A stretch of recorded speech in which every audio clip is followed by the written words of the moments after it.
A Oi Soluções é uma empresa de seguros que tem crescido muito nos últimos anos e tem chamado a atenção dentro das ações ali disponíveis na Bolsa de Valores, tá? Por quê? É uma empresa com ótimos números financeiros, ótimos fundamentos, só que tem um ponto polêmico dentro dela também. Hoje, grande parte dos seguros vendidos pela Oi Soluções são vendidos dentro do Banco Caixa, tá? Hoje o Banco Caixa é o maior responsável pelo balcão de vendas.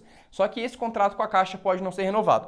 E aí muitos investidores ficam naquela berlinda. Pô, Antônio, a empresa é boa, só que ela depende muito da Caixa, a Caixa pode não renovar esse contrato. O que tu acha? E recentemente saiu uma notícia aí, né, de uma suposta lavagem de dinheiro dentro da empresa, que está sendo investigada pela Polícia Federal. Então nesse vídeo eu quero te esclarecer alguns pontos e quero te mostrar 3 motivos para você investir na Oi Soluções. Mas lembrando sempre que esse vídeo não é uma recomendação de investimento, é uma base de estudo para você, tá? Então não leve isso como dica financeira, não leve isso como indicação, simplesmente leve como uma base de estudo para você começar aí a aprofundar um pouco mais na empresa. Antes de tudo, já quero te fazer um convite, né? Se você ainda não é inscrito aqui no canal, já se inscreva no botãozinho vermelho aqui embaixo e ativa o sininho para receber as notificações dos próximos vídeos. Assim fica por dentro de todo o conteúdo novo que sai por aqui. Você provavelmente está estranhando esse cenário, né? A gente está aqui em Curitiba, na casa dos tios da Ju, tá? Que é minha namorada e sócia aqui do canal. Ela veio resolver umas questões burocráticas do passaporte português dela. Então a gente está na casa deles aqui, a casa está bem decorada, bem bonita, né? E tem até um cenário legal para a gente gravar os vídeos, tá? Então, indo direto ao ponto, primeira coisa, na minha opinião, que faz a Oi Soluções ser uma ótima empresa, que pode ser um motivo para você investir, são os números financeiros dela, tá? Como assim os números financeiros? Os indicadores fundamentalistas, começando pelo PL. Hoje a Oi Soluções tem um PL, um dos menores comparados ao setor, comparado com Sul América, com Porto Seguro, com BB Seguridade, e isso já demonstra que a empresa pode estar um pouco mais descontada quando comparada às outras, tá? Mas esse não é o principal indicador, na minha opinião. Os principais são do endividamento, a dívida líquida ali barra EBITDA, o passivo barra ativo e a liquidez corrente. São 3 indicadores que conseguem demonstrar de uma forma bem legal ali a saúde financeira da empresa, né? E esses indicadores são ótimos quando a gente fala de Oi Soluções, ou seja, a empresa tem uma boa saúde financeira. Mas o mais legal de tudo é o indicador de crescimento dos últimos 5 anos, o indicador de rentabilidade e o indicador de margem líquida, tá? Hoje a empresa tem um ROI e um ROIC de quase 65%, cara. Só para você ter uma ideia, um ROI de 60%, 65% é absurdo. Isso é muito bom. E o melhor de tudo, o ROI e o ROIC são muito próximos. Como assim, Antônio? O ROI e o ROIC são muito próximos? O que isso tem a ver? Quando o ROI é muito alto e o ROIC é muito baixo, cara, isso mostra que a empresa tem muito dívida, tem muito dinheiro emprestado de dívida, tá? Como é que funciona essa situação? Pensa comigo, pensa no exemplo de uma barraquinha de cachorro-quente. O seu João montou uma barraquinha de cachorro-quente e ele precisava de 10 mil reais para montar essa barraquinha, só que ele só tinha 5 mil. Aí ele pegou 5 mil reais dele e 5 mil reais no banco, 5 mil reais de dívida. O patrimônio total da barraquinha é de 10 mil, mais 5 mil é dele e 5 mil é do banco. O ROI é o faturamento da barraquinha comparado com os 5 mil dele. E o ROIC é o faturamento da barraquinha comparado ao patrimônio total. Digamos que ele fature mil reais. R$1.000 comparado com 5 mil é 20%. Agora, R$1.000 comparado com 10 mil é 10%. Ou seja, nesse caso, o ROI ficou de 20% e o ROIC ficou de 10%. Quando isso acontece, do ROI ser o dobro do ROIC, isso mostra que a empresa tem a mesma quantidade de dinheiro em patrimônio líquido e a mesma quantidade de dinheiro em dívidas, né? Isso mostra que a empresa, a saúde financeira dela não é tão legal. Agora, quando o ROI e o ROIC são muito próximos, isso mostra que o patrimônio líquido da empresa é praticamente todo o patrimônio dela. Ou seja, a empresa opera ali de uma forma bem saudável, opera sem dívidas, né? E a Oi Soluções tem um ROI e um ROIC muito próximos, praticamente iguais, e muito altos também. Ou seja, a rentabilidade da empresa é gigantesca. E depois disso, se você analisar o indicador CAGR de receita e CAGR de lucro, deu uma gaguejada aqui, que mostra o crescimento da receita e dos lucros da empresa aí nos últimos 5 anos, a empresa cresceu em mais de 20%, cara. Isso é um crescimento absurdo, tá? Então, na minha opinião, hoje a Oi Soluções tem os melhores indicadores fundamentalistas, tá? Quando a gente compara com todas as outras. Quando a gente compara com Sul América, com BB Seguridade, com Porto Seguro. Falando de indicador, somente de indicador, a Oi Soluções hoje é a melhor de todas, na minha opinião. Então, já pode ser um bom motivo para você começar a estudar ela. O segundo motivo, na minha opinião, que faz a Oi Soluções ser uma ótima empresa também, tá? Que pode ser um bom investimento, na verdade, é em relação a, como é que eu posso te dizer, a renovação dela, tá? O espírito aí de se renovar, de não ficar acomodado e tudo mais. Por quê? Muita gente não quer investir nela por conta da Caixa, por causa do contrato com a Caixa. Mas eu vejo isso como motivo bom. Por quê? Eu não vejo mais a Oi Soluções tão dependente da Caixa. Recentemente ela fez diversas aquisições e a última delas, aqui em novembro, no mês passado, ela comprou 40% da CMG Corretora, que é uma corretora aí subsidiária do banco BMG. Ou seja, a empresa agora vai ter um novo balcão de vendas, né? E os resultados da CMG serão incorporados nos resultados da Oi Soluções.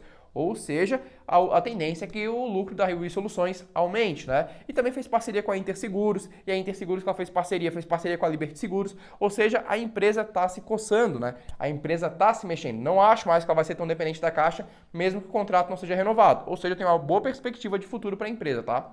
Ela está se mexendo bastante. E outra coisa muito legal também atrelada ao segundo motivo é em relação à operação da empresa.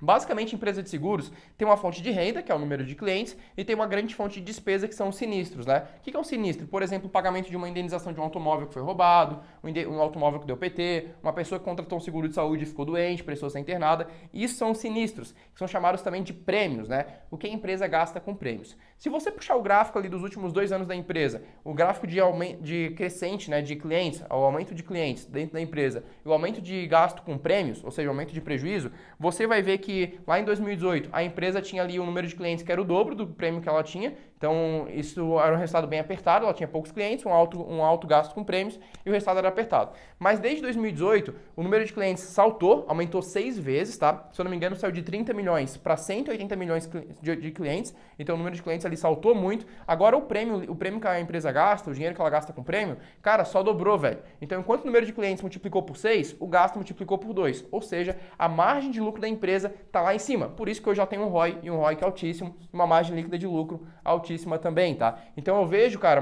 um cenário muito positivo para a empresa no futuro, porque a operação dela tá se encaminhando assim, cara, para um cenário perfeito para todos os investidores aí fundamentalistas, investidores de longo prazo, né? E o terceiro motivo, na minha opinião, que faz a empresa aí que possa ser um bom investimento é o preço dela. Hoje ela está com preço bem descontado, tá? Se você fizer um valuation da empresa pelo fluxo de caixa descontado, se você projetar um crescimento ali de 5 a 10% para os próximos 5 anos, uma coisa que eu acho que é algo bem possível, assim, bem pé no chão, né? Haja vista que a empresa cresceu 20% aí nos últimos 5 anos, o valuation dela dá em torno de 15 a 17 reais. Ou seja, o preço justo da Oi Soluções seria em torno de R$17. E hoje a empresa está sendo negociada a aproximadamente R$9. Ou seja, a empresa está praticamente pela metade do preço justo. E, pô, junta bons indicadores, junta uma boa operação, junto com preço baixo, um preço descontado, é um investimento perfeito, né? Mas claro que você tem que analisar se é bom para você ou não. Tá, Antônio, esse ponto aí da suspeita de lavagem de dinheiro pela Polícia Federal e tudo mais, o que tem a dizer sobre isso? O CEO da Oi Soluções fez uma live recentemente aí, né, explicando tudo isso, e isso é um fato atrelado à gestão anterior, não à gestão atual, tá? Pode ser confirmado? Sim, pode ser confirmado, mas eu não acho que isso vai prejudicar muito a empresa, tá? Até porque a gestão que fez isso, a governança que fez isso, não é mais a governança atual. A empresa pode ter que pagar ali algum imposto a mais, pode ser prejudicada em algum ponto, esse antigo governante aí pode ser procurado, pode ser punido criminalmente e tudo mais, mas não acho que a empresa vai sofrer grandes consequências com isso, tá? Até porque isso vai cair sobre a governança da empresa, né? E não sobre a empresa de fato. Mas, pô, aconselho que você assista essa live com o CEO da Oi Soluções, eles explicam ali bem legal, achei muito bem esclarecido, achei ele muito sincero e muito transparente, tá? E, cara, se tu for pensar, pô, a Vale, JBS, Petrobras, são 3 empresas que já passaram por diversos escândalos e, pô, a empresa continua bombando, né? Pega a JBS aí, pô, escândalo de corrupção com Wesley Batista, a Petrobras, diversos escândalos de corrupção, Lava Jato, a Vale, aqueles desastres, né? Desastre Mariana e tudo mais, e, pô, a empresa continua bombando, entendeu? Então, cara, não é uma coisa assim isolada, um fato muito atípico e principalmente uma notícia sensacionalista da mídia que vai prejudicar a empresa. Você não pode deixar ser abalado por isso, tá? Então, na minha opinião, tá? Não mudou nada na minha visão de longo prazo para a empresa, continuo seguindo muito confiante com a empresa e continuo tendo ela na carteira. Hoje eu tenho 5% do meu patrimônio investido em soluções, tá? Aí você pode se perguntar, pô, Antônio, se tu acha ela tão boa, por que tem só 5%? Porque eu parto daquela premissa, cara, que a diferença entre o remédio e o veneno é a quantidade. Então não é porque eu acho ela uma extrema oportunidade, que eu acho que ela pode ser muito vantajosa para o futuro, que eu vou colocar todo o meu dinheiro nela. Eu gosto de diversificar. E 5%, na minha opinião, é uma boa alocação, faz eu aproveitar a oportunidade e ao mesmo tempo não faz eu correr um risco desnecessário, tá? E isso eu acho essencial aí no investimento de longo prazo. Beleza? Espero que você tenha gostado desse vídeo e até o próximo.